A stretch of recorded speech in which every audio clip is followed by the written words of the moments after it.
नमस्कार मैत्रिणींनो, आज आपण बनवणार आहोत उपवासाची जिलेबी। सर्वात आधी मी मिक्सरच्या भांड्यात 1 वाटी भगर आणि अर्धी वाटीला पण कमी साबुदाणा दळून घेतला आहे आणि चाळणीने बारीक चाळून घेतले आहे। त्यानंतर एका मिक्सरच्या भांड्यात मी शिजवलेला बटाटा आणि आपण दळलेले साबुदाणा आणि भगरचे पीठ 1 वाटी घेऊन दळून घेतले आहे। बॅटरचे थिकनेस पाहू शकता तुम्ही, अशा प्रकारे आहे।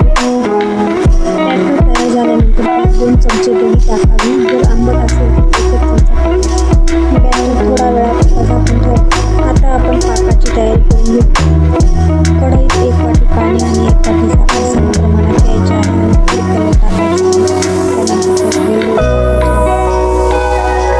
आता आपण पायपिंग बॅग तयार करून घेऊ। त्यात तयार झालेले मिश्रण टाकून घेऊ। पायपिंग बॅगला वरून एक रबर लावायचा आहे आणि काठीने बारीक होल पाडायचे आहे। मी इथे आधीच तेल गरम करायला ठेवले होते। तेल जास्त तापू द्यायचे नाही। तेल जास्त तापले की त्यात जलेबीच्या कडा सुटतात आणि जलेबी मोकळी होते। त्यामुळे तेल हे मीडियम आचेवरच ठेवावे। आता जलेबी आपण पाकात टाकून घेतलेली आहे।